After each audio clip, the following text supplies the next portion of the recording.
Alors, bonjour, bon matin.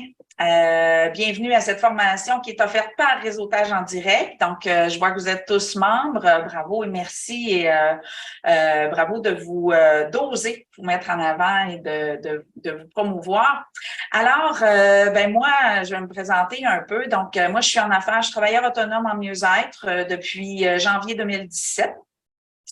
Mon parcours professionnel avant ça, j'ai été depuis l'âge de 15 ans, je suis une droguée du service à la clientèle. Donc, j'ai fait tous les types de genres de services à la clientèle. On parle du gardiennage, des restos. J'ai travaillé 5 ans chez McDo. Puis aussi surprenant que ça peut paraître, j'ai adoré parce que je suis tombée en amour avec le fait de faire sentir un client différent, décrocher un sourire chez quelqu'un qui se sent ignoré. J'ai toutes sortes d'anecdotes que je pourrais vous conter. J'ai adoré mon 5 ans chez McDo. J'ai été dans les bars, dans la vente porte-à-porte, dans le service à la clientèle par téléphone, collection de recevables, B2B, B2C, sollicitation, organisation d'événements, tout ça. Donc, j'ai vraiment touché à tous les types de services à la clientèle parce que j'adore tout simplement le monde, mais aussi le service à la clientèle. Ensuite de ça, lorsque je suis partie de chez Bell, j'ai été engagée chez ECGL, c'était une firme d'évaluateurs agréés, et j'ai fait tout sauf de l'évaluation. Donc, en dedans de 3 mois, je suis devenue adjointe à la direction générale, mais j'avais été engagée comme réceptionniste parce que j'avais le mot Bell sur mon CV. Ma boss, elle a très vite, elle m'a mis le grappin dessus quand elle a vu mon potentiel. Donc, en 3 mois, je suis devenue adjointe de direction générale et j'y suis restée pendant 10 ans. Donc, j'ai touché à tout: service client, soutien comptable, gestion de fournisseurs, facturation et perception. Supervision d'employés, organisation d'événements, gestion des archives, autant papier qu'informatique. J'ai même déménagé l'entreprise en 2008, 2008, dans ce coin-là. Donc, c'est moi qui ai fait les plans pour l'aménagement des archives. Je savais pas à quoi ça pouvait bien me servir, mais j'organise un salon du travailleur autonome émergent comme par hasard et je vais avoir le plan de salle à faire. Fait que c'est vraiment drôle de constater à quel point on sait pas quand ni comment tous les chemins qu'on prend peuvent un jour nous servir, mais en tout cas. J'ai fait autant du graphisme aussi là, pour produire des visuels à cause des événements qu'on organisait et tout ça. Ensuite de ça, là, je suis partie de là parce que, étant donné que c'était la plus grosse firme, ça a été racheté par Raymond Chabot de Grant Thornton, une toute petite entreprise. Et eux, ils sont tout le contraire d'une entreprise familiale. Donc, au lieu d'avoir une personne qui fait plein d'affaires, ils ont plein de monde qui font la même affaire. Et moi, j'ai dit à ma boss, si je rentre dans une entreprise comme ça, je me tire une balle. La monotonie, pour moi, c'est impensable. C'est quelque chose dans lequel je suis pas capable de me restreindre et d'avoir du plaisir. Donc, je me suis retrouvée à nulle part. Puis, comme toi, comme Annie, à repartir encore avec mon bagage. Puis, et je me suis retrouvée à faire un emploi que je ne savais même pas qui existait. Donc, j'ai géré plus d'une centaine de campagnes de Google Ads. Donc, j'ai été recrutée par Garaga, les portes des garages. Et cette entreprise-là a un département juste dédié au marketing et ça faisait plusieurs fois qu'ils engageaient toutes sortes de personnes, de compagnies ils n'étaient pas satisfaits. Donc, ils ont décidé de développer une expertise interne et ils m'ont dit, tu vas faire ça. Fait que là, ils m'ont fait passer des tests, étant donné que j'avais beaucoup de compétences au niveau de la logique, au niveau de Excel pour gérer les rapports, les statistiques et tout ça. Je me suis retrouvée à faire ça pendant 4 ans. Donc, j'ai géré plus de 100 campagnes de Google Ads réparties Québec, Ontario, Maritime, États-Unis.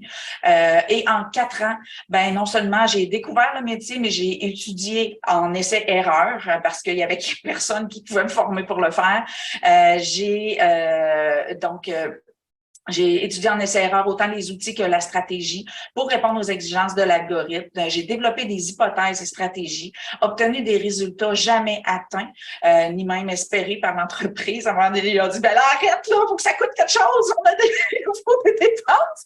Fait que, c'est ça, j'avais fait baisser leur coût par prospect de manière considérable. On passait de 50 à 10 du prospect, puis même 5 dans le secteur de Québec. Fait que c'était assez impressionnant. Donc, qu'est-ce qui s'est passé? Ben moi, j'ai automatisé ce que je faisais. Et ça a pris 6 mois pour former quelqu'un. Lorsque je suis partie de là, ça a pris, tu sais, c'est très complexe, gérer des campagnes comme ça. Donc, j'ai formé aussi la personne qui a pris ma relève. Alors, maintenant, je suis travailleur autonome depuis janvier 2017 et donc en 6 ans, je suis passée de accompagnante en libération des blessures émotionnelles à enseignante en développement personnel en conscience quantique. Je suis conférencière, je suis devenue médium parce que quand on se plonge à temps plein à quelque chose, ben il y a de l'espace qui se crée, les hamsters tombent au chômage et je sais qu'il y a des médiums dans l'assistance, donc on sait que ça prend de l'espace pour que ça se rende jusqu'à nous. Alors, ça s'est fait. J'ai créé aussi l'approche unique du marketing quantique parce qu'au début, pour me démarrer, j'avais utilisé, je me suis dit, ça va être facile de me partir en affaires avec toute l'expertise que j'ai en Google Ads. Sauf que je me suis rendu compte avec le temps que notre champ quantique, notre œuvre quantique est beaucoup plus puissante que n'importe quel média et peut créer encore plus de barrages. Donc, c'est à nous d'épurer notre champ quantique. On va y revenir un peu plus tard dans la formation ce matin. Et donc, je suis devenue formatrice pour les travailleurs autonomes en démarrage ou en ascension. Et en 2019, j'ai créé la plateforme des partenaires, la plateforme en santé mieux-être qui fait découvrir les ressources alternatives au système de santé traditionnel. J'ai écrit 2 livres, un en 2019 et l'autre en 2022. Donc, Confetti ta vie, qui est un outil de qui est un guide en authenticité et en libération émotionnelle, et si Dieu était matière, qui vient de sortir en 2022, qui amène vraiment à la compréhension, la démystification de tout l'aspect multidimensionnel de l'humain. Et j'ai cofondé les salons du travailleur autonome émergent, dont Dani va être exposant avec nous. Et donc, c'est vraiment pour moi, devenir travailleur autonome, ça fait partie de la vie, autant que l'adolescence, autant que devenir parent. Pour moi, tout le monde devrait être travailleur autonome. C'est là qu'on se réalise et tout ça. Donc, c'est dans le but, ces salons-là ont été créés pour vraiment faciliter l'émergence des travailleurs autonomes, autant dans la transition que dans le rayonnement, le déploiement de l'entreprise. Alors, ces salons-là sont à Québec et Laval là, en mars et avril. Ensuite de ça, donc j'ai 3 chapeaux en 2 entreprises. Donc, mon chapeau 1, ingénieur existentiel, donc j'accompagne les individus et les entrepreneurs à court, moyen et long terme. Je suis médium multidimensionnel bidirectionnel. Je suis catalyseur, donc je fais de l'induction pulsion quantique, soit par ma voix, mes mains ou carrément de cellule à cellule. J'aime ça, jaser en cachette aussi. Et je fais de la consultation privée en démystification par le biais de protocoles par le corps. Mon chapeau numéro 2, je suis enseignante, donc soit par le biais de mes écritures, je suis auteure, conférencière et formatrice. Et mon chapeau 3, ben, je suis vice-présidente, cofondatrice, mais je suis avant tout l'organisatrice du Salon du travailleur autonome émergent. Alors, aujourd'hui, qu'est-ce qu'on va faire? Assez parler de moi. Oh, il y a quelqu'un qui veut rentrer. Alors, assez parler de moi. Donc, comment ça va se passer aujourd'hui, la rencontre? Il va y avoir une mini-présentation de chacun des gens qui sont ici présents ce matin. Donc, je vais vous donner un petit 15 secondes chacun. Ensuite de ça, je vais vous demander aussi de prendre en note vos questions et de les garder par la fin parce qu'il y a beaucoup de chances que je réponde de moi-même à vos questions. Mais si elles demeurent, ça va me faire plaisir d'y répondre quand la formation va être terminée. Et donc, qu'est-ce qu'on va voir pendant la rencontre? On va passer en... C'est pas long, j'ai quelqu'un d'autre à faire entrer. Donc, voyons. Tout ce qu'on va voir aujourd'hui. Donc, on va parler des fausses croyances du domaine du soloprenariat. Je veux faire tomber toutes ces illusions de limites-là. Ça suffit, les barrières. On va parler des pièges, on va parler des outils. Plusieurs sont gratuits, donc vous amener à faciliter l'accès aux ressources. Et je vous ai préparé une belle conclusion qui va interpeller entrepreneur autonome que vous êtes dans l'amour, la joie. Et après, il va y avoir la période de questions. Alors, ce que je vais faire, donc, je commence avec les fausses croyances limitantes. J'en ai une tonne. On va toutes les faire tomber une après l'autre. Je vais vraiment vous amener des notions. C'est sûr que moi, comme je vous ai dit, je travaille au niveau quantique, au niveau conscience quantique, donc au niveau tout ce qui est émotionnel et souvent ce qui est inconscient.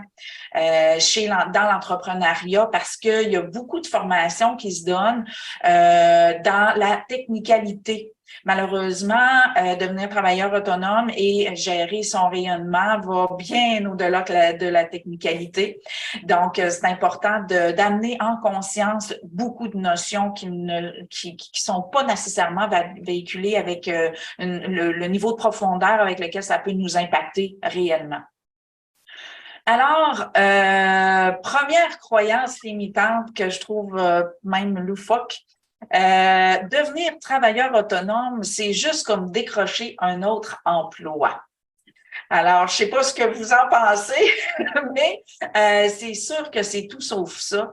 Parce que je vais vous donner un exemple. J'ai une cliente qui disait, ben voyons, je rajoute du temps à mon horaire, puis on dirait qu'il va falloir encore que je choisisse qui je veux être, qu'est-ce que je veux être, et je vais être obligée d'être quelque chose que je suis pas, de me vendre et tout ça.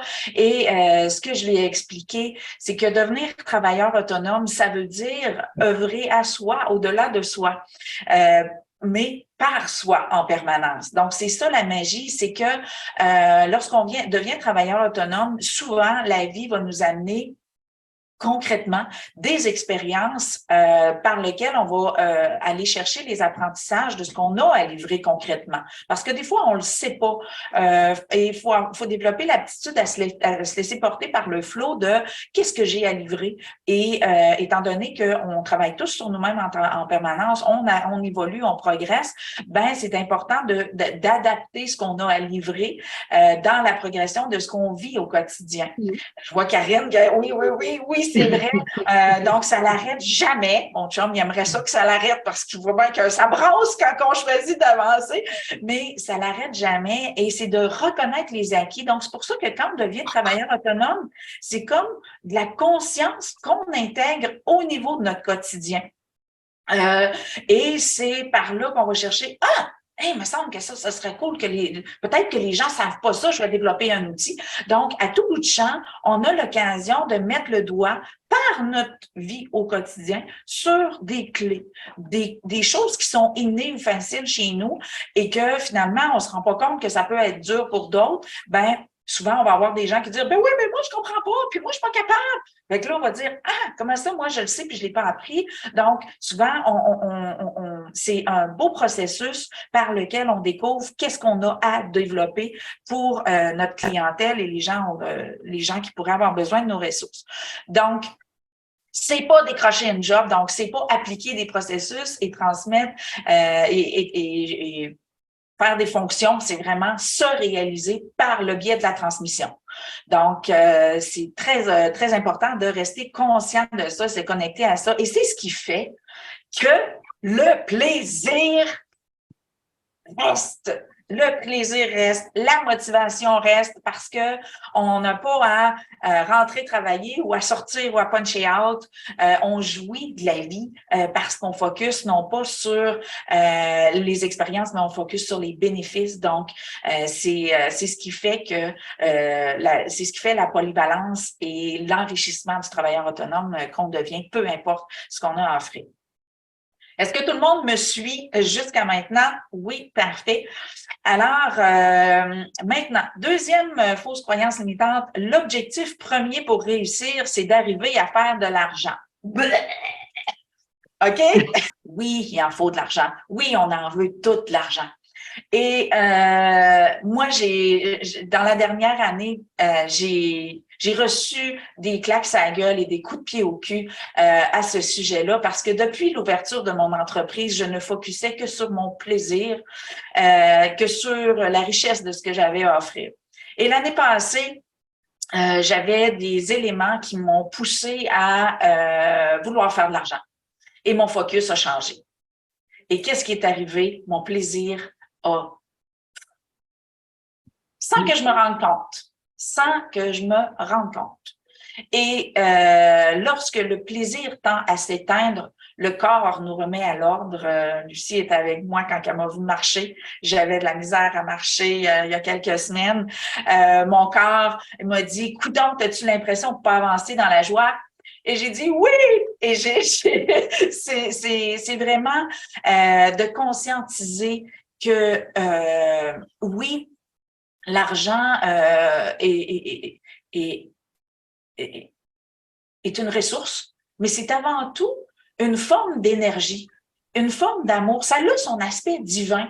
Et la société a tendu à vouloir souiller l'aspect de... Parce qu'il a créé l'illusion de la distinction entre les pauvres et les riches et on est comme plongé dans un bain inconsciemment parce qu'on était souvent enfant ou adolescent et on a vécu énormément de frustration face à l'argent, soit parce que nos parents n'en avaient pas ou parce que nous, on n'en avait pas autant qu'on voulait. Donc, on a plongé dans cette espèce de colère, frustration-là face à l'argent et on a l'impression quand on devient autonome, faut que j'arrive à faire de l'argent si je veux survivre. Et cette posture-là est intoxicante parce que on oublie le plaisir. Souvent, on constate qu'on n'a pas, plus qu'on saute partout quand on en a. Donc, quand je coach mes étudiants en entrepreneuriat, je dis là, quand tu te fais payer, là, si c'est pas en argent, là, tu vas à la banque, tu le retires puis tu fais l'amour avec cet argent-là. Là. Donc, de restaurer. Souvent, on regarde juste la colonne rouge dans notre compte de banque et on ne jouit plus de l'argent. On oublie de, tu sais, on est là, oh, fiouf, j'ai l'argent qu'il me faut, mais on n'est pas dans, hey, regarde, qu'est-ce que je me suis accordé le droit de recevoir. Donc, c'est de revoir sa posture face à l'argent parce que c'est un flot qui nourrit la joie.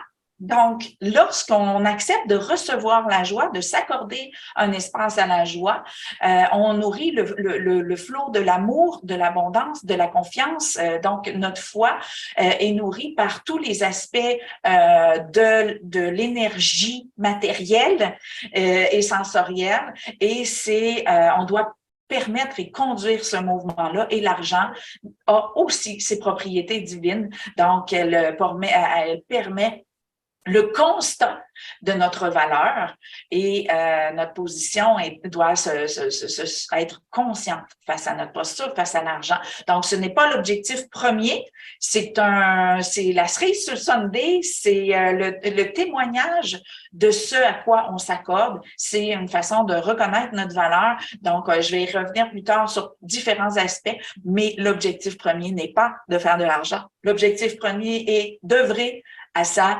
réalisation. Donc, je vois qu'il y a des preneuses de notes là. L'objectif premier, c'est œuvrer à sa réalisation dans la joie et le plaisir et accepter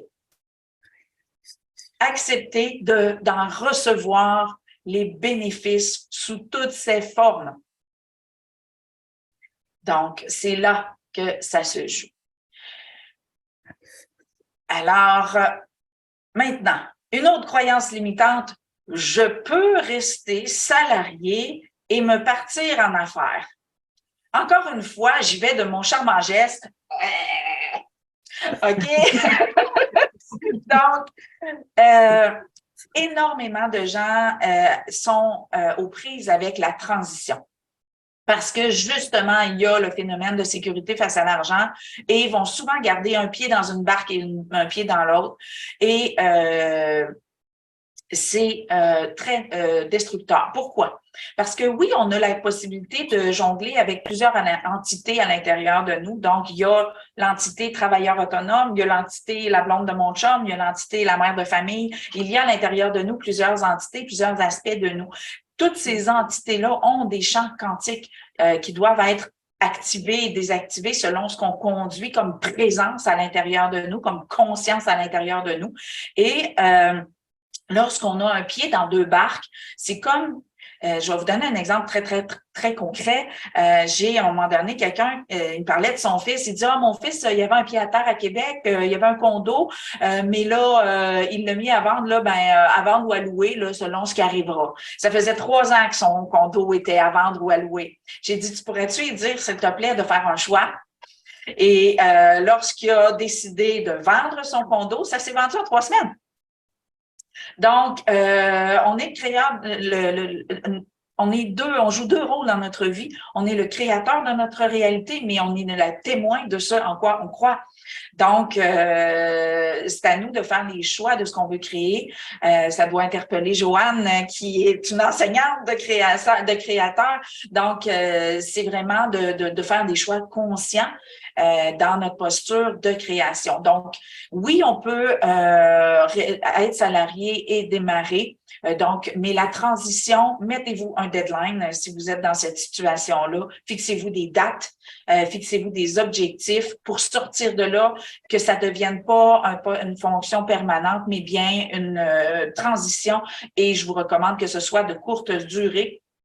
Pourquoi? Parce que votre fréquence quantique, qu'est-ce que ça fait? C'est que quand vous œuvrez à votre réalisation, votre joie, votre vibration, votre fréquence, ça monte, ça monte, ça monte. Et toute cette montée de joie, de plaisir et de réalisation, de conscience et de je me mets au premier plan, ça monte, ça monte, ça monte. Et ça monte infiniment.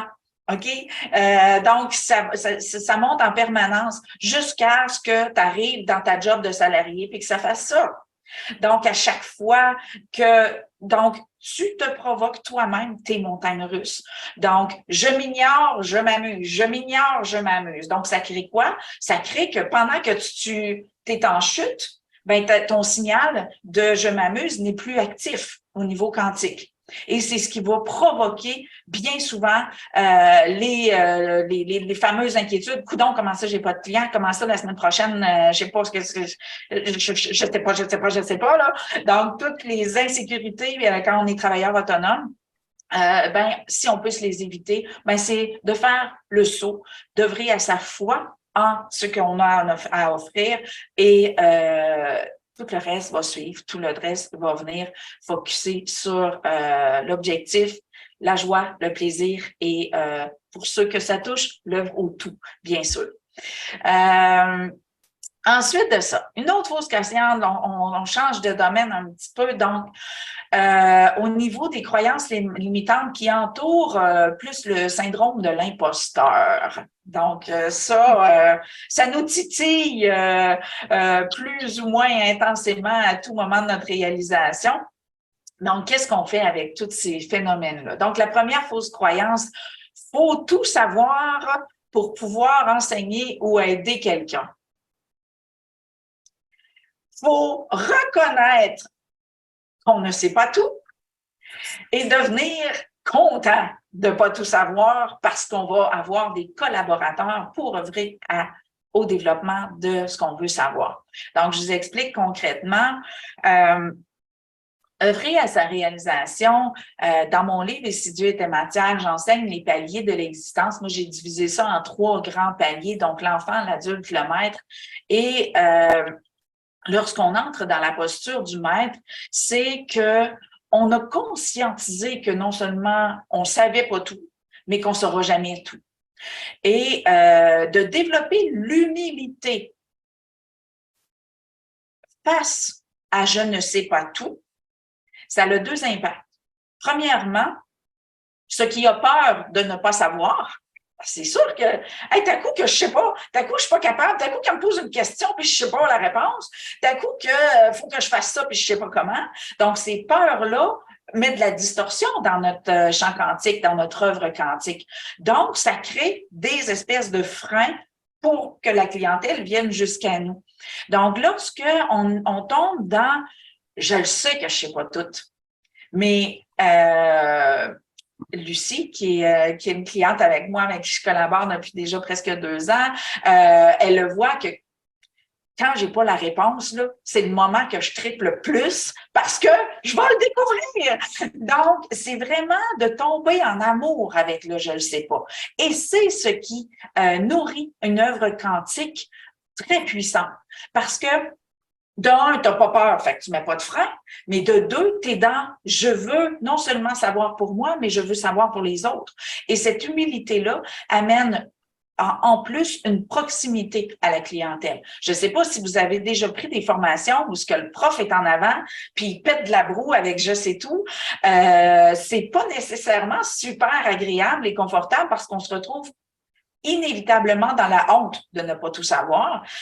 Donc, c'est pas confortable. Donc, d'avoir une posture, je ne sais pas et je suis contente de pas savoir. Il y a une humilité, il y a une proximité à la clientèle qui fait que la clientèle qui a honte de ne pas savoir, donc j'appelle ça l'amour du je ne sais pas, ben eux vivent la honte et nous, on met l'amour de la honte. Donc, on met l'amour sur la honte de ne pas savoir. Donc, qu'est-ce que ça fait? Proximité et activation de polarité quantique. Donc, c'est vraiment génial parce que les gens deviennent magnétiquement attirés par nous parce qu'on tend à aller combler un manque d'amour qui vibre en eux et à leur livrer enfin l'amour du manque de connaissances parce que moi, quand Lucie me bombarde de ces questions fuckées, esti, je trippe. Donc, c'est vraiment... Et on s'amuse ensemble. Donc, ça crée une proximité et une complicité d'avoir l'humilité de ne pas savoir. Donc, elle sait très bien que je la bourrerai pas de conneries si je sais pas. Je vais aller chercher la réponse ou je vais permettre que la réponse vienne à moi. Et c'est ça qui crée une complicité avec la clientèle. Donc, c'est un outil que je jugeais important de vous transmettre parce que l'impact quantique de cette posture-là est prodigieusement fantastique. Donc, tomber en amour avec je ne sais pas et permettez à l'humanité de vous livrer les clients qui vont vous permettre de vous délecter de vos je ne sais pas. Alors, c'est pour faire tomber l'illusion de devoir tout savoir et surtout cette pression-là de devoir tout savoir. Maintenant, l'autre croyance limitante au niveau identitaire, c'est faut être un professionnel formé pour avoir quelque chose à offrir. Et je vous explique ce qui entoure ça. L'humanoïde et son charmant mental et sa supériorité, son complexe de supériorité face à son intelligence, parce que l'humain se compare souvent à l'animal pour se valoriser et se conforter dans son intelligence suprême. Donc, qu'est-ce que ça fait de nous? Ça fait de nous des esclaves de la nomenclature. Et cet esclavagisme-là fait que si on sait ce qu'on a à l'intérieur de nous, on sait ce qu'on a envie d'offrir, on sait qu'on a survécu à bien des choses, qu'on a traversé bien des expériences et tous ces acquis-là sont comme au statut intangible. Donc, c'est là, c'est comme en stand-by, on sait qu'on peut les utiliser, mais c'est pas concret. Et lorsqu'on arrive et qu'on va chercher un diplôme, c'est comme si j'ai ma carte, j'ai mon name tag, je suis nommée parce que j'ai réussi à regrouper toutes mes connaissances dans un titre. Et c'est ce qui va me permettre d'exister. OK? Donc, l'humain est esclave de la nomenclature. Et ça a généré cette illusion-là de devoir aller chercher un titre professionnel. Donc, c'est pour ça que lorsque les gens, j'ai des gens qui sont déjà démarrés en affaires et je leur demande, c'est quoi ton titre? Ben là, je sais pas trop, blabla. Tu vas me trouver ça tout de suite, OK? Tu dois t'incarner. Tu dois permettre à ceux qui œuvrent d'être nommés et reconnus et d'avoir sa place. Donc, c'est pour ça que non seulement le titre, mais le logo et le slogan sont des outils qui, pour moi, sont incontournables parce que lorsque t'es venu au monde, on t'a donné un nom et on a associé ton visage à l'amour que tu venais livrer à tes parents ou peu importe. Donc, pour incarner l'entrepreneur en nous, ben, je vais y revenir plus tard, mais au niveau de l'enregistrement, au niveau du registraire des entreprises, ça peut avoir l'air con, une perte de temps, du niaisage. Ça coûte 35 $, mais quand tu viens au monde, tu as une date de naissance, tu as un numéro t'as un numéro d'assurance sociale et tu as un nom. Et le processus d'incarnation de l'entrepreneur passe par ces mêmes nécessités-là pour concrètement amener en toi la conscience qui dit, bon, ben, regarde, quand je suis là-dessus, là, c'est l'égrégore. Donc, toutes mes prises de conscience qui peuvent entrer en fonction pour livrer parce que par mon logo, par mon slogan, je suis en train de livrer toute l'amalgame de ces acquis-là, de ces expériences-là, de ces connaissances-là. Donc, c'est pour ça qu'on doit accoucher littéralement, donc en conscience de l'entrepreneur qu'on veut mettre au monde. Donc, registraire des entreprises, nom, titre et slogan pour nourrir la vague, nourrir le flot, le courant de ce à quoi on aspire. Un slogan, là, c'est un monde où, OK? Donc, c'est toujours, la mission, c'est nos valeurs, c'est, pour moi, ça, c'est important. Ma mission, ben moi, pour que tout le monde atteigne ça, ben c'est ce que je vise. Tout ça fait un tout et c'est en disant le nom, notre titre ou en montrant notre logo ou en disant notre slogan qu'on redonne un coup dans la vague pour générer le mouvement quantique. Donc, c'est important d'avoir quelque chose qui génère ce fameux mouvement-là. Autre croyance limitante, ceux qui en savent plus que moi dans mon domaine sont mieux placés et auront plus de succès. Dès que j'entends plus ou moins, j'ai envie de vomir. Pourquoi? Parce que il y en aura toujours quelqu'un qui va en savoir plus. Il y aura toujours aussi quelqu'un qui va en savoir moins.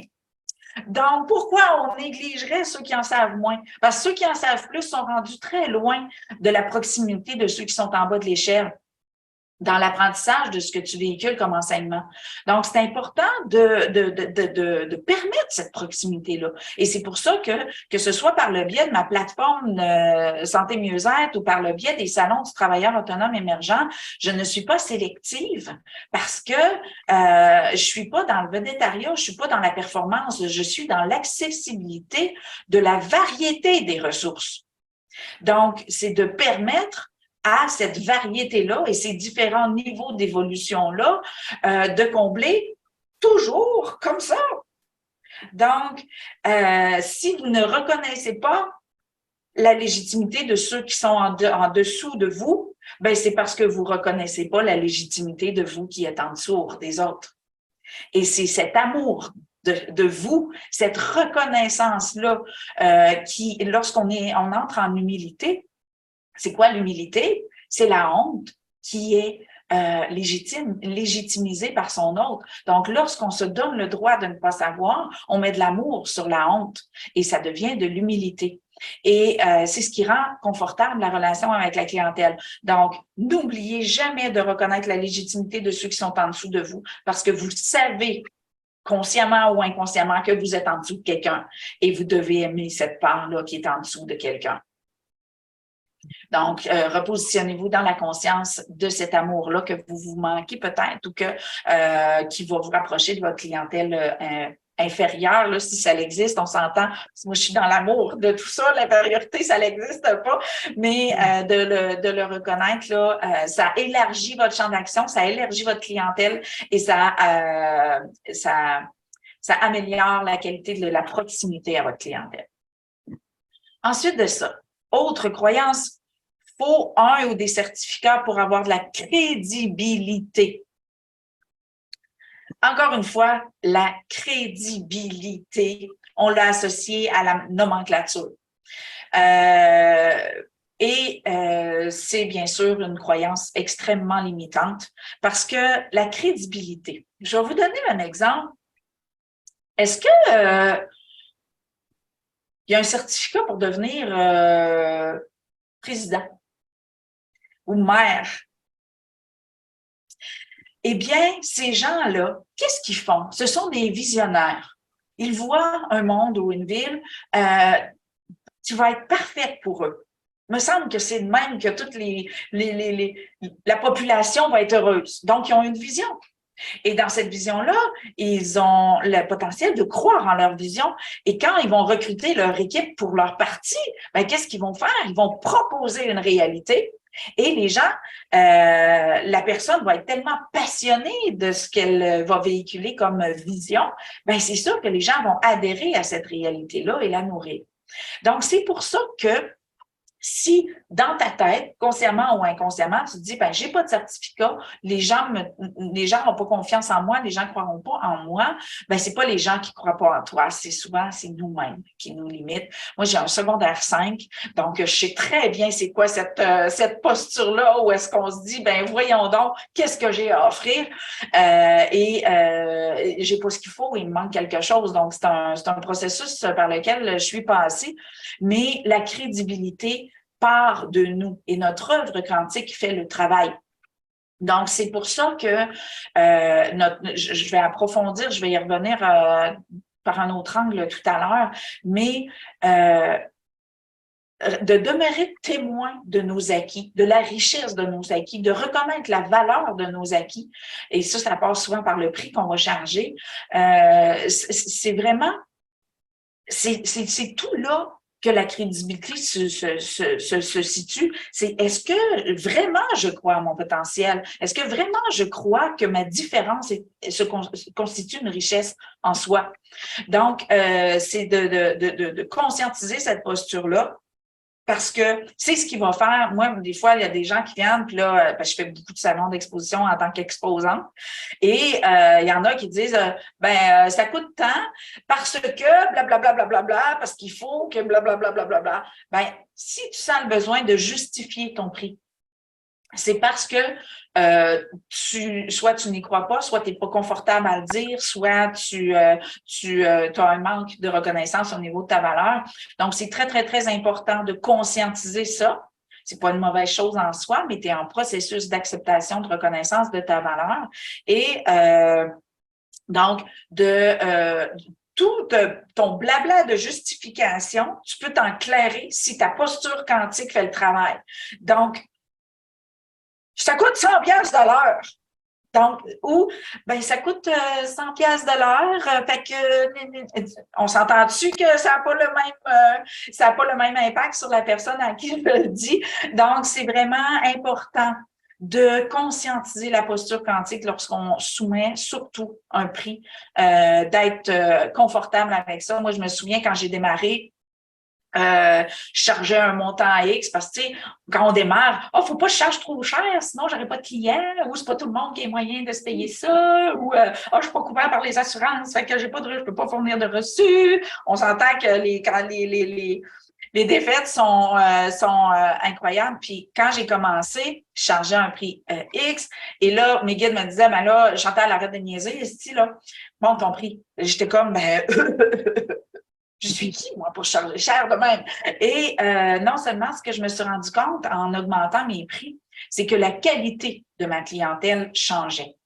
Qu'est-ce que je veux dire par qualité de ma clientèle? C'est que souvent, le processus de transformation chez une clientèle, je vois qu'il y a beaucoup de gens qui accompagnent les gens, là, c'est pour ça que j'approfondis un petit peu plus là-dedans, c'est que quand on accompagne les gens, le processus de transformation chez la personne commence lorsqu'elle choisit d'avoir recours à quelqu'un. OK? Donc, lorsqu'elle choisit d'avoir recours à quelqu'un, ça veut dire qu'elle entre en humilité, elle reconnaît son besoin ou sa limite et elle se donne l'amour de vouloir œuvrer à elle. Position numéro 1. Joanne, je te sens te régaler de ça, ça vibre fort. Premièrement, la personne choisit d'avoir recours à de l'aide. Deuxièmement, si ça coûte pas cher, Y en a-tu beaucoup d'entre vous y en a-tu beaucoup d'entre vous qui allez au Dollarama et espérez faire 10 ans avec la gogosse à 2 piastres que vous allez acheter? Non. Parce qu'on sait que c'est pas cher. Donc, c'est pas cher. Oh, c'est pas grave. Si ça brise, je n'achèterai un autre. Donc, c'est pareil. C'est pas cher. Donc, si ça marche pas, c'est pas grave. J'irai voir un autre praticien. Donc, la personne ne s'investit pas. Donc, quand on parle d'investir en soi, c'est des fois faire une petite privation d'un bar, d'un restaurant ou d'une gâterie pour se prioriser dans sa vie au niveau financier. Et ce processus-là fait partie du processus de transformation de la personne. Donc, la personne doit choisir de prioriser son travail sur elle et d'un, vous vous sauvez de l'ouvrage parce que la personne choisit de collaborer avec vous à sa transformation. Ensuite de ça, ben, quand je vous dis que ça a amélioré la qualité de ma clientèle, c'est que quand les gens arrivent et qu'ils viennent par curiosité ou pour essayer, on n'essaye pas, on avance ou on n'avance pas. OK? Donc, quand les gens viennent me voir, au prix que ça leur coûte, ils ont choisi d'avancer. Donc, j'ai beaucoup plus de plaisir et c'est des gens qui sont soit en détresse, qui ont besoin ou qui en peuvent plus. Donc, j'ai beaucoup plus de plaisir à travailler avec ces gens-là qui veulent avancer que des gens qui sont là par curiosité ou pour essayer une autre affaire parmi les 250 consultations qu'ils ont eues l'année d'avant. Donc, moi, j'ai du plaisir à travailler avec ceux qui veulent avancer. Donc, encore là, c'est de constater le type de clientèle que vous voulez, avec qui vous voulez travailler. Et pour moi, j'ai augmenté mes prix. J'avais le syndrome d'imposteur inévitablement, là. Donc, mes prix ont monté graduellement, mais très tranquillement. Mais c'est ce qui m'a sauté aux yeux, c'est la qualité de la clientèle avec qui j'avais beaucoup plus de plaisir à travailler parce qu'ils étaient en quête d'une progression. Alors, ça clôture le volet syndrome de l'imposteur. Est-ce que, pour tout le monde, est-ce qu'il y avait d'autres postures dans le syndrome de l'imposteur qui vous titillent? On a fait le tour, je pense. J'ai sorti pas mal les mains, là. Alors, on va aller maintenant du côté du rayonnement. Premièrement, ce qu'on va entendre souvent, ceux qui pensent à se partir ou qui commencent à se partir ou qui ont commencé à se partir puis qui ont les cœurites aigus des réseaux sociaux. Donc, la croyance, il faut s'y connaître en réseaux sociaux. Et là, j'ai malheureusement constaté beaucoup de burn-out au niveau des entrepreneurs, des travailleurs autonomes émergents, parce qu'ils mettaient tellement d'énergie à produire du contenu pour Facebook, puis souvent, ils se consacrent même pas à juste un média social. Il faut qu'ils nourrissent toutes les 5 ou les 6 ou les 10 médias sociaux pour être sûrs d'être vus. OK? Donc, il faut s'y connaître en réseaux sociaux, c'est faux. Vous savez que vous êtes dans le réseautage en direct. Donc, déjà là, il y a bien d'autres ressources que les réseaux sociaux, mais aussi de conscientiser l'œuvre quantique. Donc, moi, il y a des clients, ça arrive de toutes sortes d'endroits inusités. Pourquoi? Parce que je garde mon champ quantique actif et je permets à la personne qui a besoin de moi de me trouver, peu importe le chemin que ça va prendre. Donc, ça, lorsqu'on s'abandonne dans la foi, dans la confiance absolue dans ça, et que on se guidounifie. Donc, moi, j'appelle ça se guidounifier parce que j'ai été longtemps une guidoune affective, comme la majorité des gens. Mais maintenant, j'ai accepté, lorsque j'ai fait mon processus de transformation, j'ai passé par commencer par enlever toutes les étiquettes que je m'étais collées ou qu'on m'avait collées. Puis après ça, ben, je me suis souvenu que j'étais de l'eau. Et l'eau n'a pas besoin de nomenclature, une goutte d'eau n'a pas besoin d'être nommée. Et j'ai accepté de n'être plus rien par la suite. Pourquoi? Pour pouvoir devenir tout. tout ce qui est requis à la personne en avant de moi. Et cet aspect guidoune-là est beaucoup plus confortable qu'il était à l'époque. Donc, lorsqu'on accepte d'être plus rien pour être tout ce qui est requis pour la personne en avant de nous. Donc, des fois, mes clients me trouvent de façon assez inusitée. Des fois, ça va être parce que je lui tombe ses nerfs. Des fois, ça va être parce que je lui rappelle quelqu'un puis il maïsse la face dès le départ, mais au moins il me remarque. Donc, et c'est ma posture d'amour face à qu'est-ce que les gens vont faire de moi, de quelle façon je vais entrer dans leur vie, de quelle façon le lien va être, la glace va être brisée. Lorsqu'on se soumet à ça, tu sais, d'ailleurs,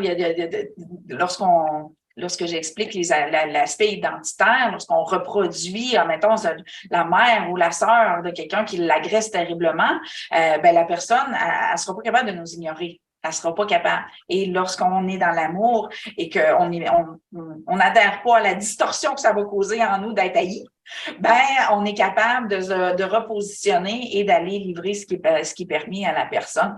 Donc, c'est vraiment les réseaux sociaux, oui, font un travail, mais qu'est-ce qui fait qu'il y a tellement de gens qui ont de la misère à se démarquer au niveau des réseaux sociaux? C'est que souvent, ils ont un produit similaire, on s'entend, au niveau de l'affichage ou la nomenclature, sauf qu'ils ne reconnaissent pas leurs différences. Et lorsqu'on fait pas mettons, de vidéos ou qu'on permet pas à la fréquence d'intervenir dans ça, ben les gens ont l'impression de regarder une page avec toute la même affaire dessus. Donc, c'est pour ça que le champ quantique génère un mouvement, un flow qui est beaucoup plus puissant que n'importe quel médias sociaux. Donc, c'est important de faire tomber l'illusion de devoir s'y connaître en réseaux sociaux.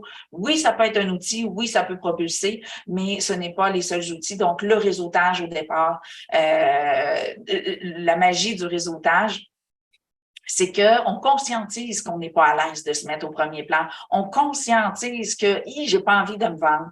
Je suis pas confortable quand vient le temps de me mettre en valeur puis de dire que de péter de la broue sur mes qualités, de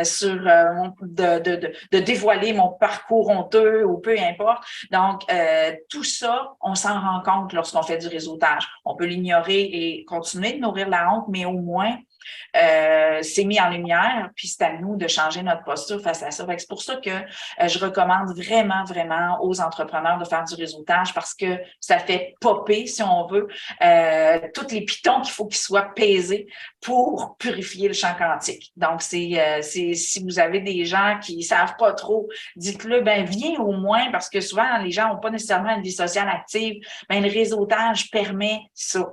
Donc, c'est d'avoir une vie sociale active pour avoir de l'aide, pour peser sur les pitons de ce qu'on voit pas, de ça sur quoi on n'est pas conscient et qui a besoin d'être épuré pour notre œuvre quantique. Ensuite de ça, oh mon Dieu, cette croyance-là, mon succès dépend de ma popularité. Urk, urk, urk, urk. Donc, on n'est pas né pour être des vedettes. Ça peut venir, puis ça va donc bien être le fun, puis ça peut être le fun. Mais l'objectif, c'est que ce qui arrive, c'est que quand on passe par les médias sociaux et qu'on se compare, que j'ai pas 250 millions de clics, qu'on se compare d'une façon X, on a tendance à minimiser la qualité de ce qu'on a à offrir. Parce que souvent, plus justement on a une conscience en progression constante, moins on atteint la masse au niveau de ce qu'on a à offrir. Donc, qu'est-ce que ça fait? C'est qu'au niveau des médias sociaux, qui est une clientèle différente bien souvent de ce qu'on souhaite véhiculer, les médias sociaux ne font que nous témoigner notre différence. Et lorsqu'on n'est pas confortable avec notre différence, qu'on ne conçoit pas notre différence comme une richesse, souvent, on va aller se taper sur la tête, on va se juger, on va se dévaloriser, on va se décourager parce qu'on se dit, mon Dieu, j'y arriverai jamais à 1000 clics ou à 1000 likes ou à 1000, tu sais, c'est tellement démotivant, dévalorisant de se comparer à quelqu'un d'autre que nous-mêmes. Premièrement, mais aussi d'aspirer à quelque chose qui se mesure pas. Moi, je commence à me rendre compte que je suis populaire. Puis d'un, c'était pas mon objectif. Puis de deux, je suis comme, ah, je suis devenue populaire. C'est quoi devenu populaire d'un coup? J'arrive puis il me dit, hey, salut Chantal, je suis tellement contente de te rencontrer en personne enfin. J'ai aucune idée c'est qui la personne. Donc, j'ai dit, coudonc, on dirait que je suis rendue populaire, mais je n'étais pas au courant. Donc, c'est ça qui arrive, c'est que la popularité ne se mesure pas, ne se quantifie pas. Donc, il y a plein de gens qui nous connaissent, mais qu'on ne sait pas qu'ils nous connaissent. Donc, comment est-ce qu'on peut mesurer notre popularité? Comment est-ce qu'on peut la reconnaître? Et malheureusement, c'est pas les réseaux sociaux qui vont nous permettre d'avoir une mesure, une quantification adéquate. Et réelle de notre rayonnement parce que lorsqu'on œuvre avec notre champ quantique, souvent on va entrer dans une pièce, on va déplacer de l'air, les gens vont nous remarquer et nous, on n'en sera pas conscient. Surtout quand on est une guidoune quantique, on a de l'impact sur les gens et on ne sait même pas. Donc, on doit permettre à ce rayonnement-là de se faire dans l'humilité, dans l'ignorance, dans l'inconscience. Et c'est ce qui fait que notre popularité, si on peut dire, c'est de l'intangible. C'est complètement de l'intangible. Et malheureusement, ça nous pousse dans la comparaison.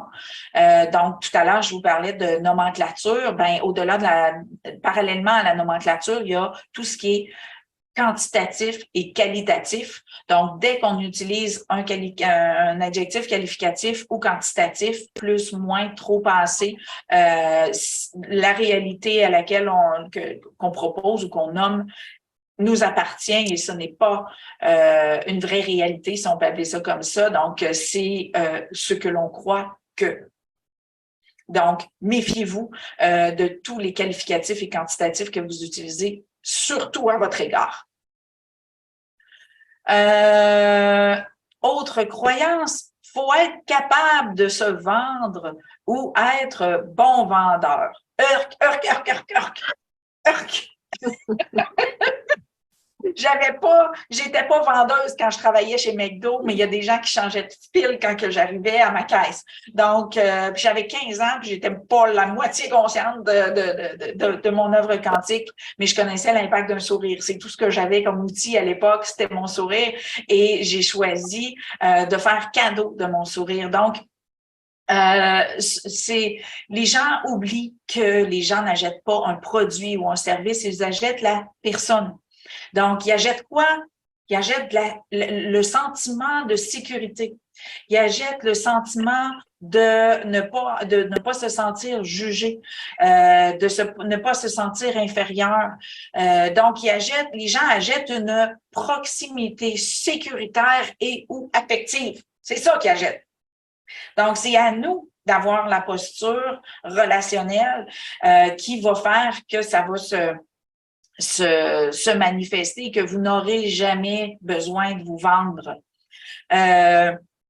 Et quand je parle de posture, je vais vous donner un exemple concret. C'est que à un moment donné, j'organise un événement. Il y a des gens qui viennent me voir parce qu'il y a une personne d'Europe qui venait au Québec, puis elle voulait organiser un événement conjoint avec moi. Et donc, les personnes que je connaissais amènent la fameuse personne. Et moi, je suis une enseignante d'authenticité. Non seulement je suis une enseignante, mais l'hypocrisie, je suis pas capable. Je suis bien pas capable. C'est ce qui a fait que j'ai frappé quelqu'un pour la première fois dans ma vie. Donc, quand j'étais jeune. Pour moi, l'hypocrisie, c'est quelque chose. Qu'est-ce que ça fait? Ça témoigne du manque d'amour de soi. Parce que lorsqu'on travaille fort à cacher des aspects de soi, c'est nous qui nous manquons d'amour, c'est pas les autres. Et j'ai été dans ça pendant 42 ans. Et donc, ça me fait souffrir, ça me fait mal quand je suis témoin de comportements comme ça. Donc, la personne arrive au Québec et on se rejoint et là, je rentre en contact avec la personne. Et là, nous sommes deux alphas. Je constate qu'on est deux alphas dans nos domaines et qu'on va avoir à collaborer ensemble pour donner une conférence. Donc, je me dis, oh, et là, je constate sa posture de protection, son blindage émotionnel face à moi. Qu'est-ce que je fais? J'y saute-tu dessus? Non. Je recule. Si elle est dans une posture de protection, c'est qu'elle vit de l'insécurité. Donc, c'est à moi d'amener un confort dans ça. Donc, qu'est-ce que j'ai fait? J'ai fait comme les chiens. Tu sais, les chiens, quand ils se rencontrent, là, ils sautent partout. Puis là, il y en a un qui fait ça comme ça, qui se baisse pour dire, regarde, je me soumets à toi, je suis pas là pour t'écœurer, je t'accorde ta place et on va voir donc, c'est carrément ça que j'ai fait, OK?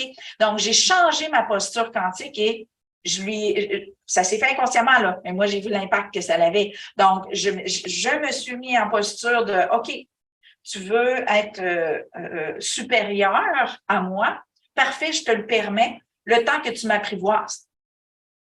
Et donc, le souper s'est déroulé et tout ça. Et là, elle a eu le malheur d'utiliser le mot authenticité.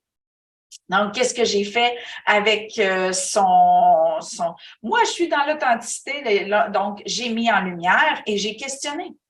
Donc, j'ai dit, moi, je suis une enseignante d'authenticité et pour moi, c'est important de mettre en lumière ce qui pourrait être inconscient chez toi.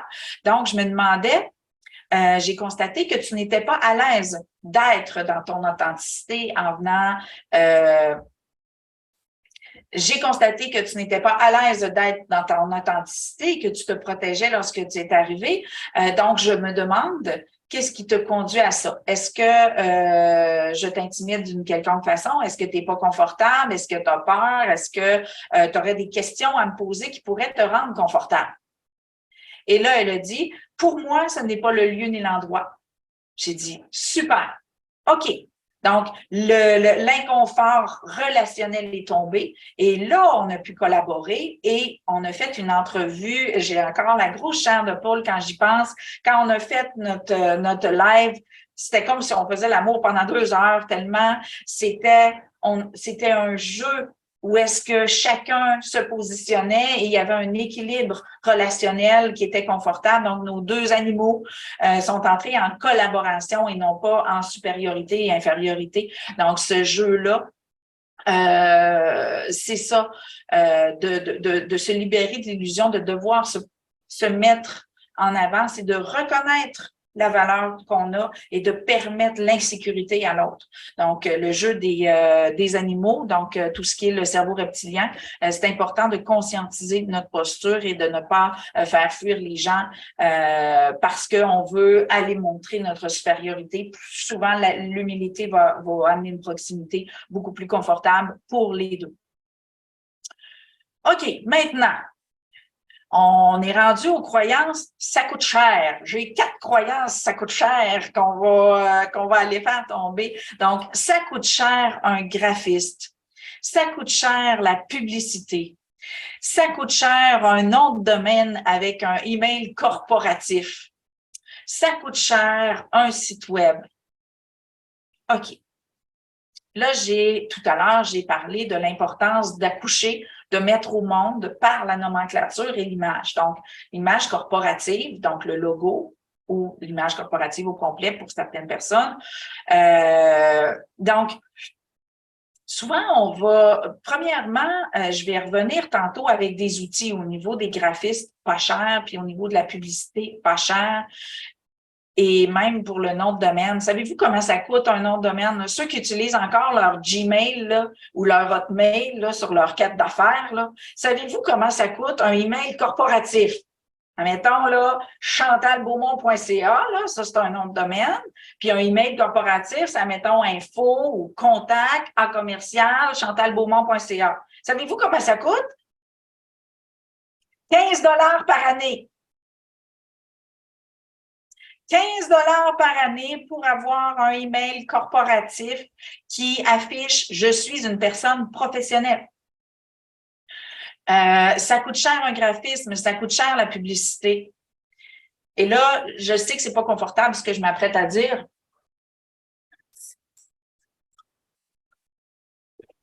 Mais c'est qui votre premier client?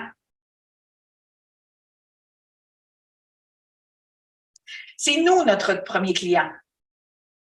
Et si on n'investit pas en nous, qui va le faire? Si on néglige notre image corporative, qui va nous donner de la crédibilité? Si on néglige nos cartes d'affaires, parce qu'on imprime sur une feuille 8,5 par 11, puis on distribue des petits bouts de papier, est-ce qu'on va témoigner de notre professionnalisme, de notre souci de la qualité,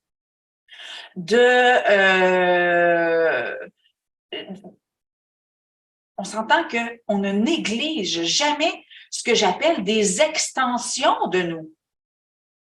Parce que notre image corporative, notre bannière, notre carte d'affaires, ce sont des extensions de nous qui propulsent notre rayonnement au-delà de nous, qui œuvrent au-delà de nous et que ça fait des clins d'œil un petit peu partout sous une forme X. On ne sait pas. Des cartes d'affaires en salon d'exposition, il y en a qui tombent à terre.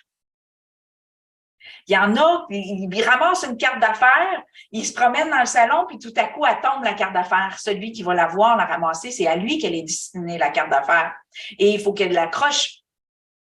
Mais si elle est tout chiffonnée, ça n'a même pas l'air de quelque chose qui parle de quelque chose, ça a plus l'air d'un reçu, d'une facture que d'une carte d'affaires, ben, il y a un problème, elle n'attirera pas l'œil. Et elle ne vibrera pas. Pourquoi? Parce que celui qui va avoir coupé son budget de carte d'affaires, il va avoir honte quand il va la donner. Il va savoir qu'il aurait pu avoir une meilleure qualité. Donc, sa fréquence, la fréquence qu'il va y avoir dans le bout de papier, le feuillet, la carte d'affaires, ou peu importe, tout ce qu'il va donner, il va y avoir de la honte à chaque fois qu'il va le donner parce que la personne va savoir qu'elle a négligé, qu'elle a coupé du budget et elle va transmettre une fréquence distorsionnée.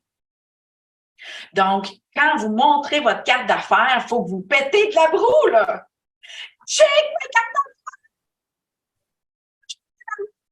d'affaires! Hey, ça vibre-tu plus fort que « Ah, tiens, je vais te donner ma carte d'affaires. » Mais pas à jour, là, mais je suis en train de… Hey! On ne freine pas nous-mêmes notre flow, là. On ne freine pas nous-mêmes notre flow. OK? Donc, c'est important. T'en donnes ou t'en donnes pas. OK? Donc, c'est pas dur quand tes cartes d'affaires ne sont pas prêtes, ne sont pas là, ne sont pas faites ou whatever. Dis, garde, prends-moi en photo, je vais te donner mon numéro de téléphone. OK? Donc, on ne néglige jamais un messager. Parce que c'est comme si on envoyait un messager cogner à la porte et disait « Ah, j'ai quelque chose, là, moi, j'en prendrais pas, mais toi, t'en veux-tu? » C'est pas très vendeur. Donc, de conscientiser ça, notre image corporative est une extension de nous. Et si on la néglige ou la dénigre, on freine notre flot quantique.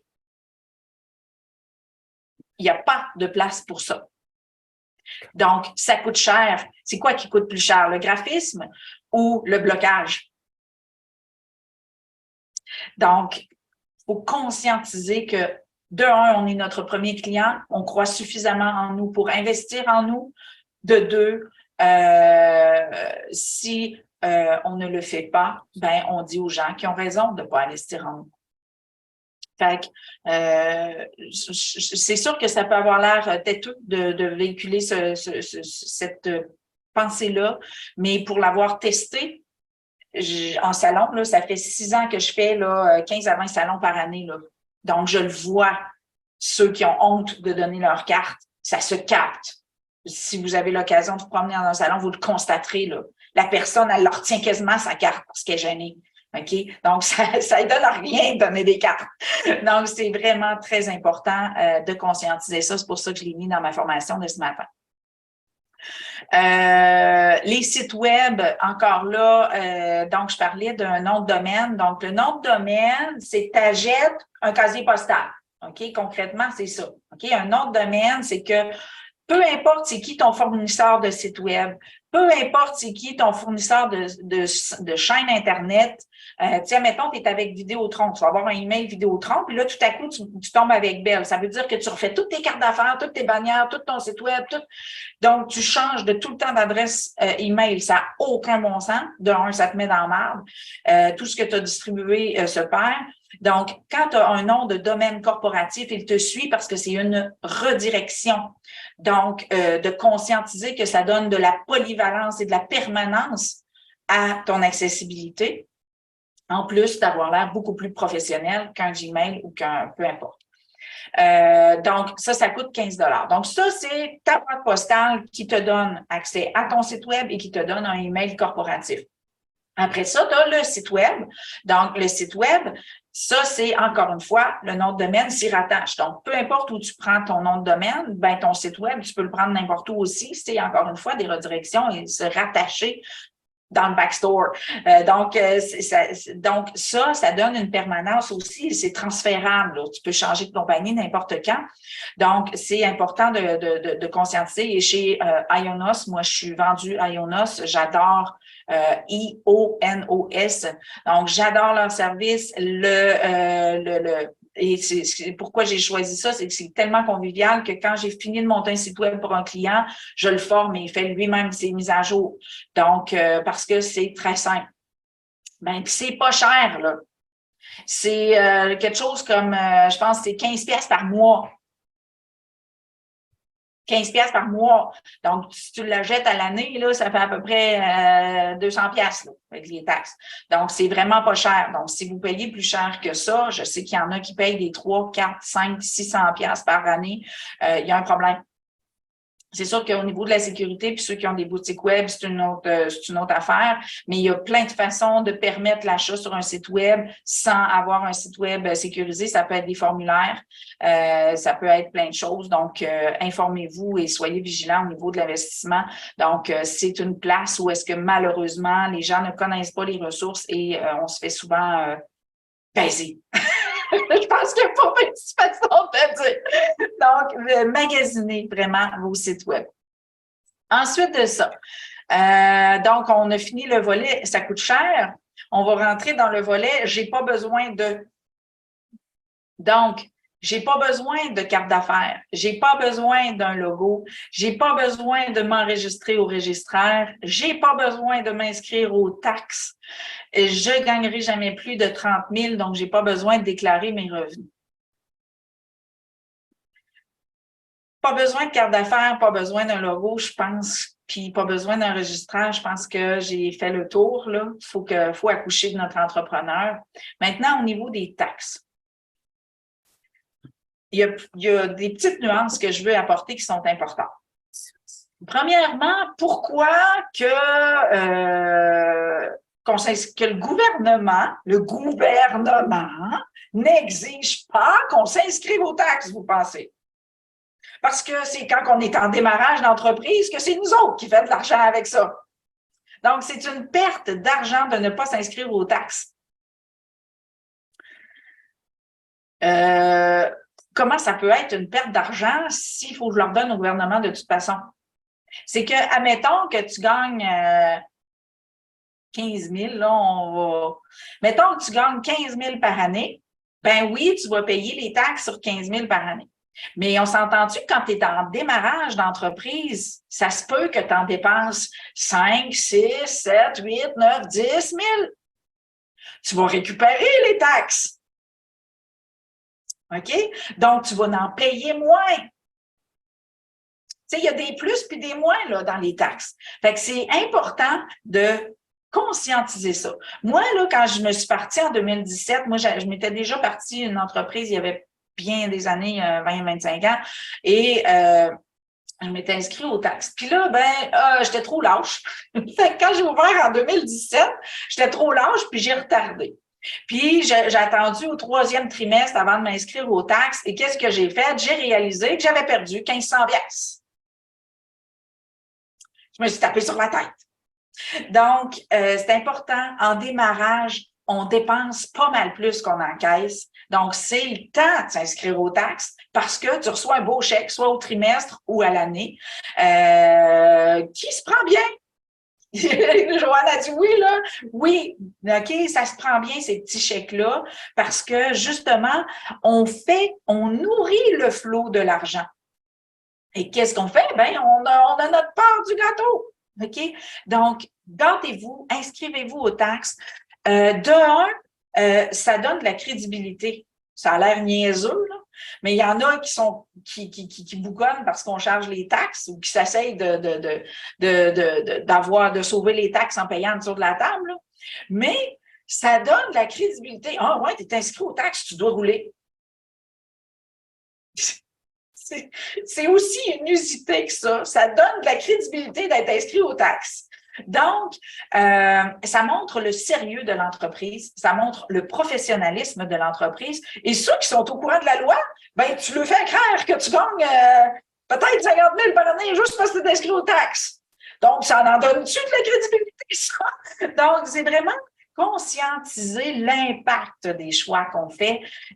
Donc, les taxes, ce n'est pas qu'un outil gouvernemental, c'est un générateur de flow et on doit autoriser à notre entrepreneur à manifester son sérieux et sa crédibilité, sa responsabilité, son professionnalisme, son éthique, à s'accorder cet espace-là légitime aux taxes.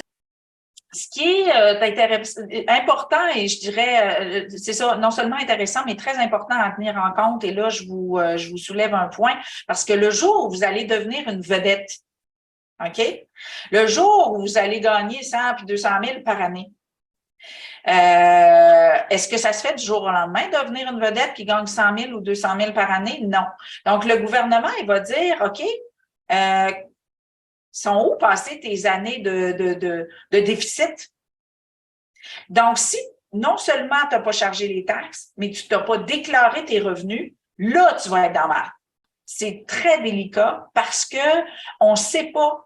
Donc, si tu t'enregistres pas dès le départ et que tu déclares pas justement ton ascension et que là, tu es rendu que tu gagnes 200 000 par année, tu fais des rapports d'impôts puis parce que justement, tu veux aller tirer les bénéfices de ça, ben à un moment donné, ça se peut que tu tombes sur quelqu'un qui dise, ben comment ça que elle passait de 0 à 100 000 par année? Donc, ça veut dire qu'elle a roulé au noir pendant un bout. Là. Et c'est là que tu es dans mal. Donc, jouez donc une game clean. Il y a le phénomène quantique relié à ça aussi. Donc, si je me cache du gouvernement, est-ce que mon champ quantique fait la différence entre le gouvernement? Est-ce que avec la cravate qui les reconnaît ou c'est... non, un champ quantique freiné, c'est un champ quantique freiné. OK? Donc, si vous vous cachez du gouvernement, vous vous cachez tout court. Vous cachez, donc, votre champ quantique est souillé. Vous avez peur de vous faire pogner, vous avez peur de vous faire stouler, vous vivez un stress constant de « Hey, va-t-il falloir que je m'inscrive aux taxes finalement l'année prochaine parce que il me semble que je suis sur le bord, je suis rendu à 25, je vais-tu être dans la merde? Oh non, on va faire... » Tout ça, ça met de la distorsion dans votre champ quantique. OK? Donc, libérez-vous de ça. Donc, enregistrez-vous aux taxes. Jouez donc par puis moi, là, à chaque fois que je fais mon rapport de taxes ou que je renouvelle mon assurance corporative, là, oh, c'est-tu que mon entrepreneur, elle pète de la broue, là? Elle pète donc bien de la broue. Oh, c'est-tu? J'existe.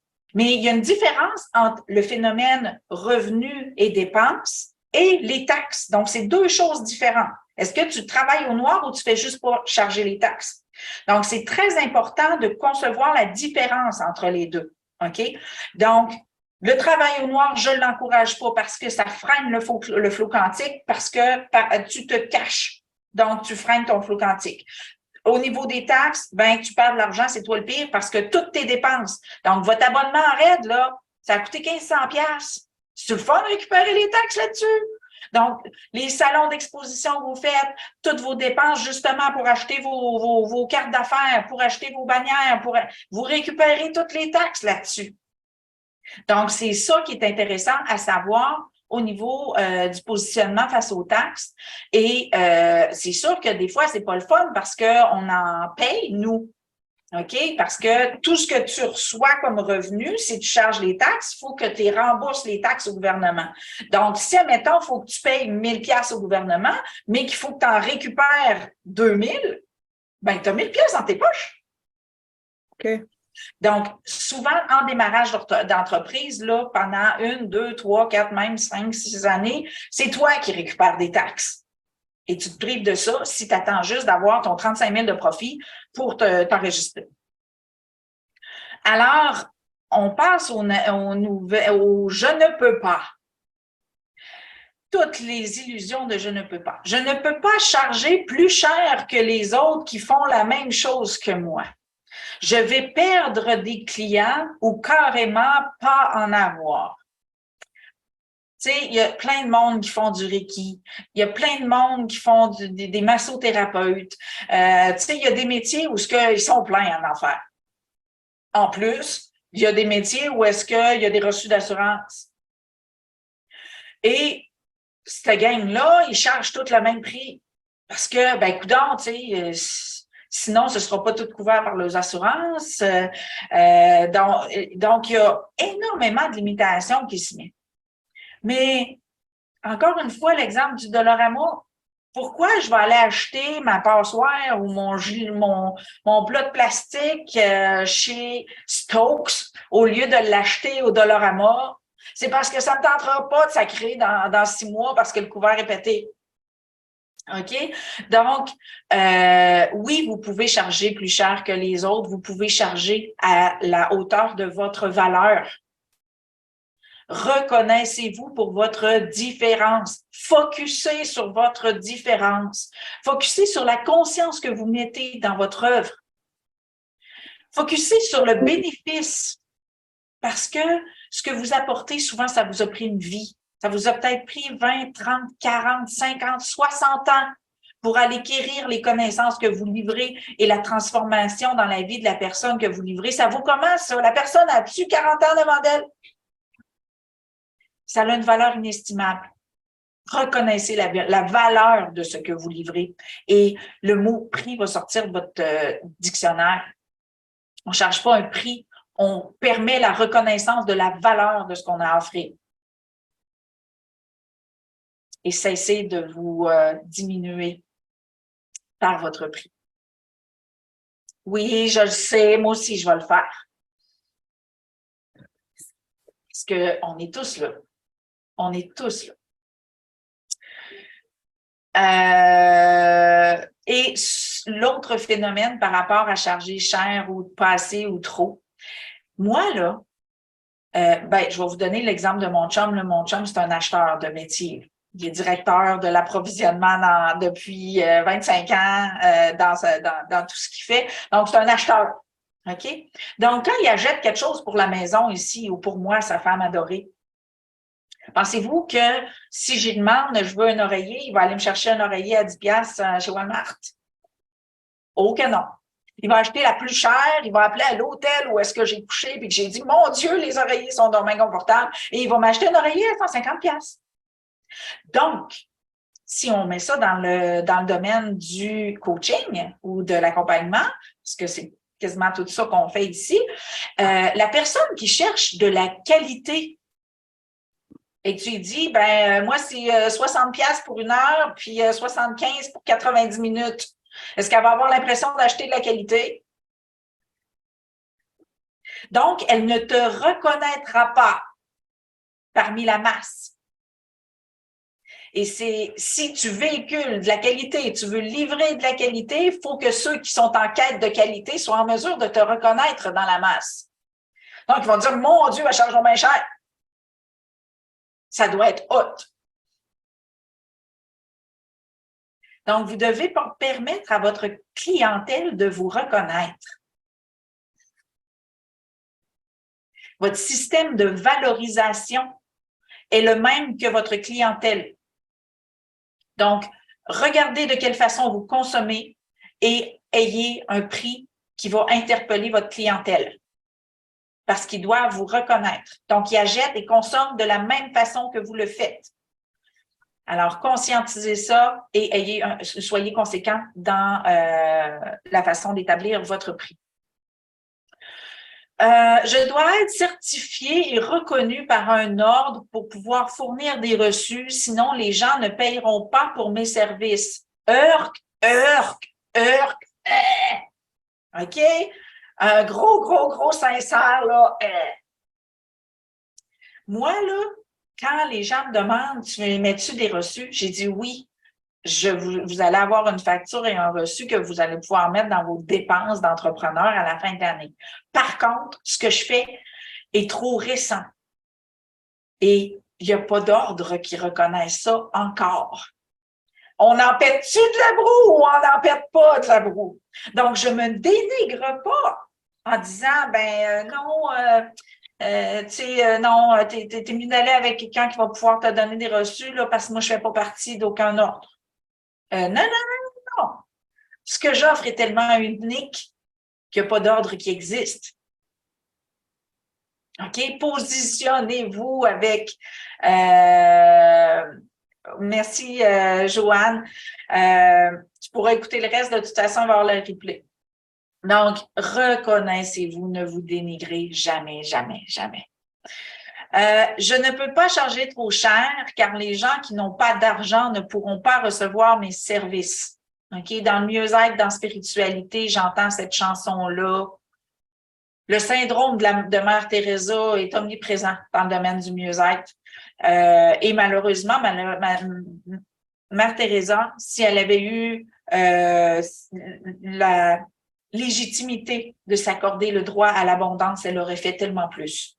Donc, j'ai un grand respect pour Mère Teresa, mais son ère est révolue et on est dans une époque où est-ce qu'on doit apprendre à recevoir, chose qui n'était ni reconnue ni légitime. C'était reconnu comme de l'égoïsme à l'époque, recevoir. Okay? Que ce soit dans la sexualité, dans les relations ou en affaires, on doit apprendre à recevoir. Parce que plus on reçoit, plus on peut donner. Et plus on donne, plus on reçoit. Et si on permet pas que lorsqu'on donne, on reçoive, on bloque encore une fois le flot, autant financier que expérimental. OK? Donc, moi, quand je fais des consultations, j'entends tout ce que j'écoute précieusement tout ce que je dis à la personne, parce qu'elle a bien le droit de faire ce qu'elle en veut, mais moi, je sais qu'est-ce que je livre comme enseignement et c'est riche. Donc, j'écoute tout ce que je dis et j'en tire un bénéfice et je remercie la personne de me donner l'occasion de me dire ce que j'ai à me dire quand elle repart.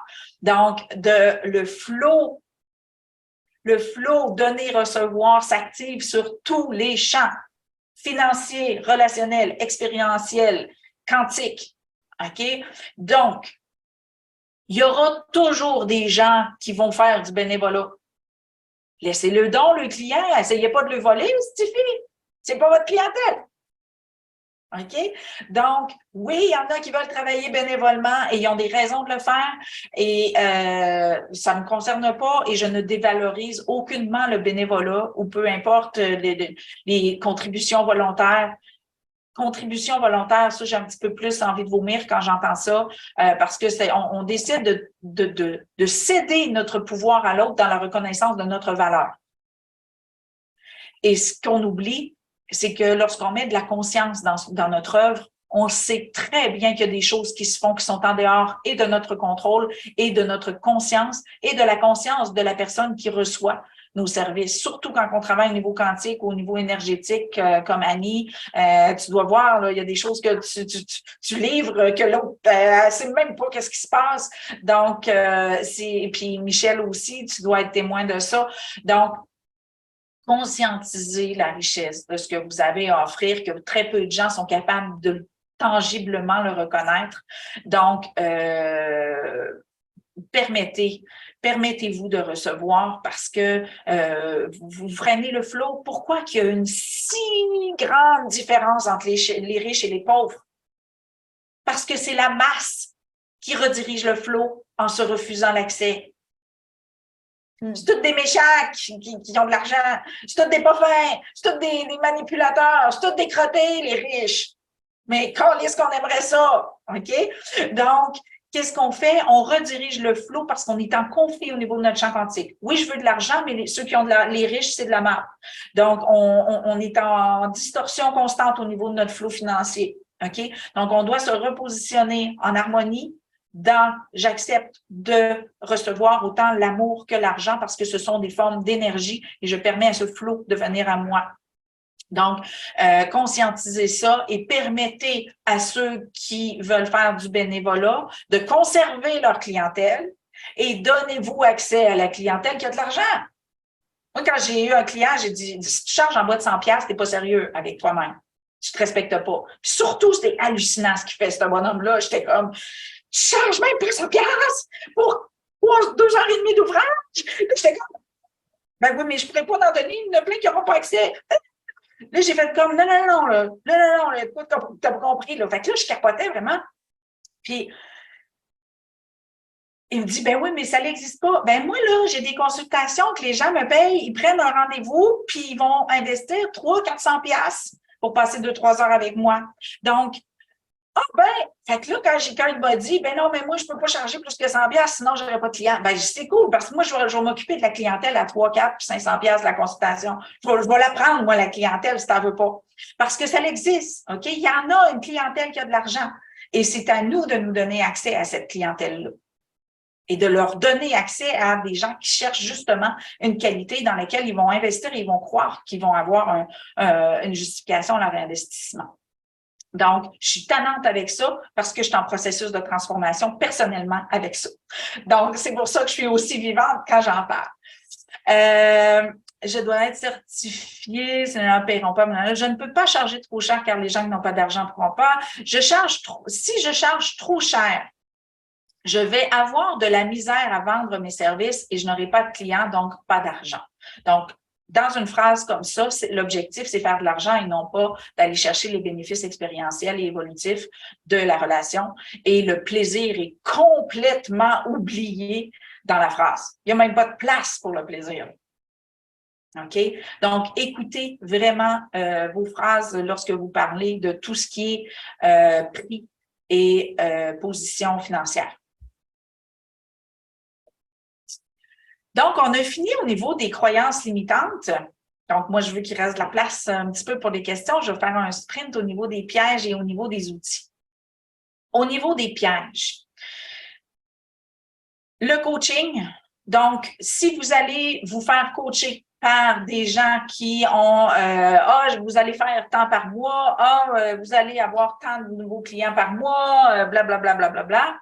Donc, comment choisir votre coach stratégiquement? Parce qu'il y en a qui arrivent avec moi puis qui capotent parce qu'ils ont investi 5 ou 10 000 dans des formations, puis malheureusement, ça ne les a pas livrés ce qu'ils avaient besoin. Et là, ils arrivent, puis calé que j'aurais aimé ça le savoir avant, j'avais pas d'argent. Donc, là, il me reste plus d'argent. Donc, quand vous choisissez votre coach, informez-vous concrètement sur l'objectif du coach versus les vôtres. Et je vous en prie, mettez un espace plaisir dans le processus. OK? Donc, oui, on veut faire de l'argent, oui, on veut des clients, mais on veut avant tout s'amuser à évoluer en collaboration, comme je vous ai dit au début de la rencontre.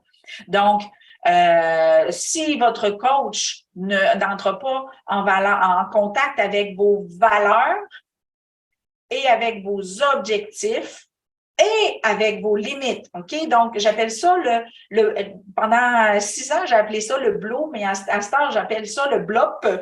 J'ai rajouté un P à la fin parce que normalement, on focus sur 3 choses, B-L-O. Besoin, limite, objectif. Et étant donné que je me suis rendu compte que dans besoin, les gens ont oublié le plaisir, ben j'ai ajouté plaisir à la fin. Il faut créer un espace plaisir dans notre agenda, si ce n'est qu'il occupe tout l'espace en permanence. Parce que c'est dans le plaisir que notre champ quantique est en condition optimale. Donc, validez toujours les valeurs et les objectifs et les besoins, les limites et objectifs de toute personne qui vous accompagne dans vos processus de transformation. Deuxièmement, les pièges, la peur d'investir en sa business. Donc, si on a peur d'investir en sa business, c'est qu'on a un manque de foi en soi. Donc, pourquoi les gens auraient confiance en nous et croiraient en nous? OK? Donc, toute peur d'investir en sa business, ça nourrit un mouvement de frein au niveau quantique. Croire plus en ceux qui nous aident qu'en nous, ou croire plus en le ou les médias ou médiums qu'en nous. OK? Moi, j'annonce dans la revue Vivre.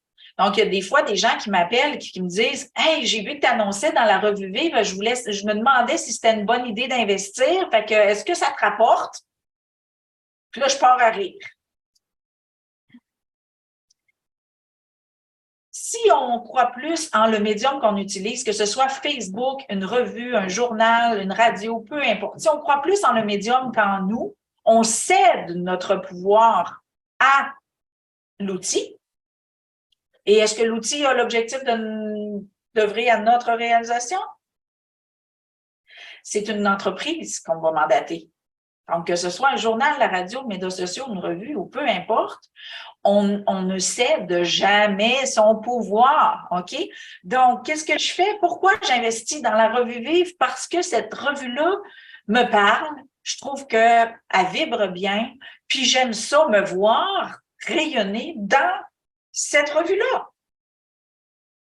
Et je permets mon rayonnement au-delà de moi et je choisis les représentants qui vont véhiculer mon image. Il y a une madame qui a un site web, elle a une boutique que j'adore sa boutique, et elle a un site web, et elle dit, ben ceux qui veulent être visibles par le biais de mon site web ou mettre leurs livres dans ma boutique, il faut qu'ils s'affichent sur mon site web. Son site web, là, quand je parle de sa boutique puis que j'envoie les gens voir, ben, je dis même pas qu'elle a un site web parce que j'ai peur de lui nuire, tellement il n'est pas à la hauteur que moi je vois de sa boutique et de elle, de son rayonnement à elle. Donc, j'ai dit, j'aurais beaucoup aimé mettre son site web, mais j'ai tout travaillé fort à développer mon image corporative. Je choisis des représentants à la hauteur de mon image. Donc, je ne dénigre pas son site, mais je choisis mes représentants. Allez-vous à engager quelqu'un qui est tout mal habillé, qui pue, qui ne se lave pas pour aller faire du porte-à-porte pour vendre votre business? Choisissez vos représentants, qu'ils soient web, papier ou peu importe le médium que vous allez choisir. Choisissez un représentant qui vous correspond, qui est à la hauteur de la qualité de produit que vous véhiculez. OK? Donc, c'est super important. Donc, ne croyez jamais plus en le médium que vous choisissez qu'en vous-même. Conscientisez-le. Parce que sinon, si vous croyez plus en l'autre, vous cédez votre pouvoir et vous avez des attentes sur les bénéfices et avoir des attentes nourrit nécessairement des déceptions. Perdre de vue le plaisir, le pourquoi. Donc, ça, là, c'est le plus toxique des pièges. Donc, faites-y attention. Demandez-vous chaque soir quand vous vous couchez ou chaque matin quand vous vous levez, ça va être quand ou quoi qui va nourrir mon mouvement plaisir et mon pourquoi. OK? Donc, j'œuvre toujours à ma réalisation. Pourquoi? C'est quoi qui me met du plaisir? Bon, ben aujourd'hui, il faut au moins que j'aille une petite demi-heure que je vais pouvoir faire au moins ça. OK? Et le soir, régalez-vous. OK, bourrez-vous la face de vos extases. Ça peut être des petites victoires, ça peut être des petits objectifs atteints, ça peut être juste, hey, j'ai eu du fun à faire ça, mais nourrissez-les. Accordez un moment de délectation à votre journée. Soyez le témoin de votre entrepreneur et jouissez avec lui de votre entreprise, de votre mouvement. L'incapacité à déléguer. OK? Donc, ça, je suis la première coupable de ça. On a de la misère à déléguer.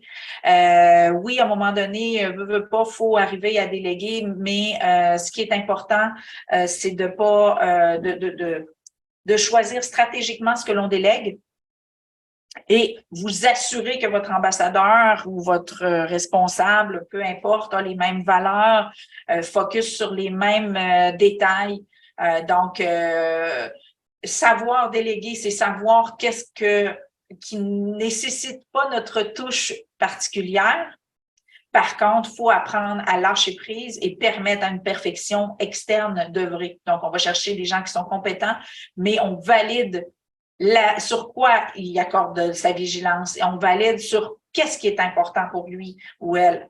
Donc, que ce soit une adjointe virtuelle ou peu importe, est-ce que pour toi, c'est important que le français soit bien écrit? Par exemple. OK? Est-ce que pour toi, c'est important qu'il y ait un sourire ou un clin d'œil dans les posts ou peu importe? OK? Donc, valider que vous partagez les mêmes valeurs, c'est les valeurs qui vont faire la différence dans une association. Vouloir économiser outre mesure. Je pense que j'en ai parlé tout à l'heure. Donc, vouloir économiser outre mesure, ça veut dire qu'on coupe sur nous. Négliger la qualité faute de temps ou d'argent. Faites-les pas. OK? Tu sais, il y a il y a un motto qui dit parle-en mal, parle-en bien, mais parle-en, là. En affaires, là, c'est pas de la popularité, là, OK? On n'est pas dans le vedettariat, on est dans une entreprise. Et si on néglige la qualité, ben c'est peut-être le premier contact qu'on a avec certains clients et on le perd instantanément, là. OK?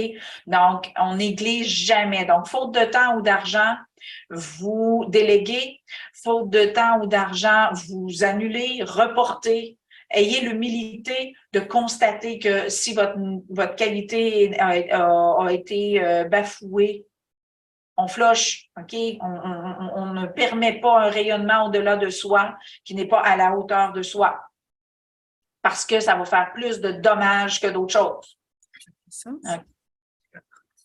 Donc, il reste très peu de temps. Alors, je vais vous parler rapidement. Je vais nommer les compagnies que je recommande pour aller chercher des ressources, soit gratuites ou très peu chères. Donc, les outils. Il y en a qui n'ont pas de site web. Donc, si vous n'avez pas de site web, vous pouvez avoir une page web gratuite. Ça vous tente-tu? Google My Business ou Google Mon Entreprise pour les francophones.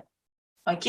Donc, quand vous allez sur Google Maps, vous voyez des petits tags là, qui disent tu peux aller acheter là, tu peux aller manger là, tu peux aller coucher là. Ben, vous pouvez aller chez vous. OK? Donc, vous pouvez avoir votre tag et ça coûte gratis. OK? Donc, votre fiche Google My Business, c'est de la visibilité gratuite. Et si vous n'avez pas de site web, une fois que vous avez complété toutes vos informations, il y a une place où vous pouvez transformer vos informations en page web. Puis là, vous changez les polices de caractère, vous pouvez aller mettre 2-3 images et vous avez une page web. Si vous avez acheté votre nom de domaine, ben vous le linkez avec. Si vous avez votre Go Rendez-vous ou votre calendrier, vous pouvez le linker avec. Donc, c'est un outil excellent pour ceux qui n'ont pas d'argent pour avoir de la visibilité parce que même il y a les étoiles qui sont générées par ça, ceux qui utilisent vos robots. Il y a des commentaires, vous pouvez faire des posts. Donc, c'est un médium web. C'est pas un média social, c'est un outil véridique, OK? Donc, Google, quand tu crées ta fiche Google My Business, ils vont t'envoyer une carte postale chez vous pour valider si c'est vraiment toi. OK? Donc, Google, l'excellence de Google, c'est la véracité des informations qu'il véhicule. L'année passée, là, dans le temps du COVID, là, j'ai été appelée et emailée plusieurs fois pour me demander, êtes-vous vraiment ouvert encore? OK? Pour vous dire, là, Google est très pointu au niveau de la véracité des informations qu'il véhicule, donc gratuit et qualité. Go Rendez-vous. Pour ceux qui ne l'utilisent pas encore, malheureusement, vous avez perdu l'option gratuité parce que depuis toujours, c'était gratuit complètement jusqu'à 250 rendez-vous. Malheureusement, cette option-là est disparue. Par contre, c'est un outil incroyable. C'est seulement 29 pièces par mois, c'est 1 pièce par jour, donc 348 $ par année, sinon 39 par mois. Mais c'est quoi Go Rendez-vous? C'est une secrétaire 24/7 qui prend vos rendez-vous et qui les confirme une journée ou deux avant. C'est un sondeur de satisfaction parce que ça envoie la satisfaction, ça demande la satisfaction du client un jour ou deux après la consultation. Donc, ça vous ramasse vos témoignages. Donc, ça collecte vos témoignages gratuitement que vous pouvez aller apprendre après puis les coller dans votre site web. Fait que c'est génial. Ça prend les rendez-vous, ça les confirme et ça gère votre temps. Donc, vous pouvez setuper là, pour que ce soit vraiment un outil incroyable pour gérer votre temps. Donc, Go Rendez-vous, c'est un outil que je recommande. Cyber Impact, c'est pour l'infolettre. Donc, CYBERIMPACT. Donc, Cyber Impact. L'outil par excellence, c'est québécois. Donc, vous avez de l'aide en français. C'est vraiment génial, c'est simple, c'est convivial, c'est génial pour vos infolettres. Et c'est gratuit tant que vous n'avez pas 250 contacts. Et ça, vous pouvez séparer vos contacts par groupe. Admettons, vous avez des emails envoyés en Europe, vous ne l'enverrez pas à 2 heures du matin. Si vous voulez l'envoyer à midi, ben, vous allez pouvoir l'envoyer. Donc, vous pouvez segmenter vos contacts et tout ça, c'est un outil de travail incroyable, gratuit, jusqu'à 250 contacts. Vous pourrez voir face. Ensuite de ça, Eventbrite. Donc, EVENTBRITE. Donc, ça, c'est un gestionnaire d'événements. Donc, c'est à la fois un moteur de recherche, puis même Go Rendez-vous que je vous parlais tantôt aussi, c'est un moteur de recherche pour ceux qui cherchent des ressources pour se faire soigner, là. Donc, Go Rendez-vous, c'est en plus un moteur de recherche. Donc, Eventbrite, c'est un gestionnaire d'événements. Donc, c'est gratuit. Si vous avez des événements payants, vous pouvez faire que les gens achètent les billets directement sur votre Eventbrite, mais vous pouvez aussi dire, ben inscrivez-vous puis envoyez-moi votre paiement par virement. Donc, vous sauvez les frais d'inscription parce que Eventbrite se prend un pourcentage de vos billets. Mais vous pouvez faire payer les frais par l'inscripteur ou par vous. Ça, vous jouez avec ça. Mais Eventbrite, c'est excellent pour promouvoir vos événements et ça se link avec Facebook. Ensuite de ça, pour gérer vos tâches, gérer votre temps, gérer vos projets, travailler en équipe puis partager l'outil Trello, Trello. Donc, c'est un outil pour gérer le temps. C'est vraiment génial. C'est des listes de listes. Êtes-vous toujours à travailler avec des post-it, des feuilles 8,5 par 11 avec des notes, puis là, c'est des listes de listes, mais tu sais que vous pouvez déplacer vos priorités et tout ça, c'est vraiment génial. Ensuite de ça, tantôt, on parlait de ça coûte cher. Ça coûte cher un graphisme. Fiverr, F-I-V-E-R-R, donc F-I-V-E-R-R, vous pouvez avoir la création d'un logo pour 5 $. Il y a différents tarifs, il y en a pour tous les prix. Ça varie entre 5 $ et 200 $, là, OK? Mais vous pouvez avoir aussi, mettons, des fois, on prend une photo. Mettons, je prends une photo de moi présentement avec le plus beau sourire du monde, mais mon fond, il n'est pas extraordinaire. Vous pouvez envoyer ça là pour 5 $. Moi, je pense que ça m'a coûté 7 $. Il a tout enlevé le fond, puis j'avais vraiment une belle photo bien définie que je pouvais mettre sur n'importe quel fond. Donc, Fiverr, c'est des graphistes à pas cher. Pixabay, donc Pixabay, donc P-I-X-A-B-A-Y. Donc, c'est un lieu pour faire des recherches d'images gratuites et libres de droit. Que ce soit des images, des icônes, des photos, des fonds, peu importe. Pixabay est une excellente place pour aller chercher des images gratuites et libres de droit. Puis, il y en a des très belles que j'utilise pour moi personnellement. Vistaprint, la majorité de ça, c'est plus au Québec, là.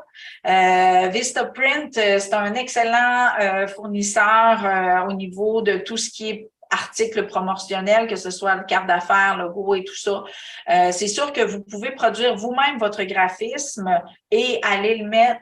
Mais eux, ils ont un outil intégré pour faire vos graphismes. Méfiez-vous au niveau des polices de caractère, c'est souvent plus petit que ce qu'on voit.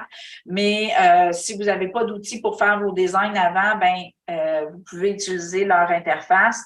Mais au niveau de la qualité des produits, j'ai pas eu vraiment de déception majeure, là. Puis j'ai consommé pour des tasses, des t-shirts, des bannières, des logos, des cartons de promotion, n'importe quoi. Donc, c'est vraiment pas cher par rapport à la qualité. Pour la production vidéo, montage vidéo, Vidéopad, donc V-I-D-E-O-P-A-D. C'est sûr que c'est en anglais, mais pour 60 ou 70 $, là, je me souviens plus, vous avez un excellent logiciel de montage vidéo. Et c'est relativement convivial si vous êtes moindrement à l'aise. Sinon, je peux vous donner une petite formation, là. C'est vraiment génial pour faire des petits montages vidéo. Au niveau des sites web et des noms de domaine, comme je vous disais, il y a Ionos, que je vous ai nommé tantôt, I-O-N-O-S. Que moi, c'est ce que j'utilise et ce que je recommande à ma clientèle. Mais il y a aussi des choses intéressantes comme Wix, qui est un créateur de sites web aussi et qui vous offre des sites gratuits. Par contre, je ne l'ai pas utilisé, mais il est positionné au rang 1 là, des éditeurs web. Donc, ça peut être intéressant d'aller voir là. StreamYard, que je n'ai pas encore utilisé, mais que je prévois utiliser, ça, c'est un logiciel qui diffuse vos lives dans plusieurs chaînes en même temps, mettons sur Facebook puis YouTube en même temps, des choses comme ça, puis il y a un éditeur pour mettre du texte et tout ça. Donc, S-T-R-E-A-M comme maison, YARD. Donc, c'est un logiciel pour diffuser des vidéos live à plusieurs places en même temps. Et Clover, donc pour ceux qui veulent accepter les paiements par carte de crédit, la petite machine Clover, le pourcentage qu'on a à payer, c'est très minime. Tu fais payer le lendemain l'argent dans ton compte sans que tu fasses rien. Donc, les transferts sont automatiques. Pour ceux qui sont au Québec, c'est génial parce qu'on peut accepter les cartes de crédit en France. C'est vraiment, moi, je trippe. On a j'ai un conseiller, là, si ça vous intéresse. Donc, Clover, C-L-O-V-E-R. La petite machine est facile d'utilisation. Le setup, l'interface web est génial. C'est des conseillers, donc tu peux parler à quelqu'un pour répondre à tes questions. Moi, ça n'a pas de prix. Donc, si ça vous intéresse, je peux vous recommander quelqu'un.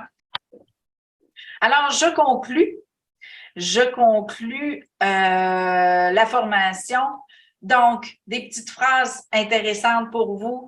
Devenir travailleur autonome, c'est choisir de concevoir sa différence comme une richesse. Devenir travailleur autonome, c'est un processus de développement personnel. C'est découvrir ses limites et développer ses capacités à les surpasser. C'est découvrir ses forces et les exploiter. C'est constater la richesse de ses acquis et décider d'en faire profiter les autres. C'est choisir d'évoluer en collaboration.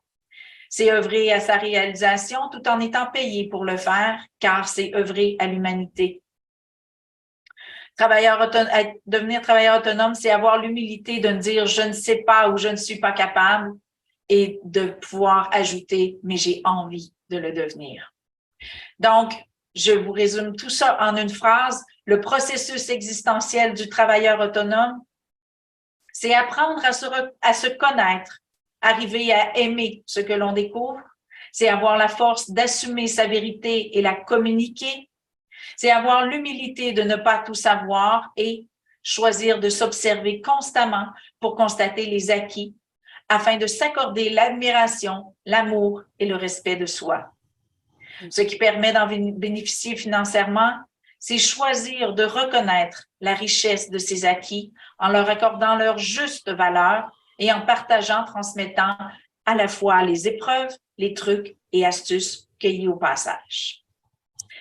Donc, c'est ce qui conclut la présentation. Donc, je suis Chantal Beaumont, j'œuvre en ingénierie existentielle et pour me contacter, vous pouvez visiter mon site web, donc chantalbeaumont.ca, Chantal avec un E. Et je vous remercie beaucoup de votre présence. Je vais conclure, puis il va y avoir les questions après. Donc, je vous remercie beaucoup de votre présence. J'espère vous avoir amené des clés intéressantes pour épurer votre champ quantique, œuvrer dans la reconnaissance de votre richesse. Et je vous souhaite une excellente journée. Donc, je vais arrêter l'enregistrement pour procéder aux questions.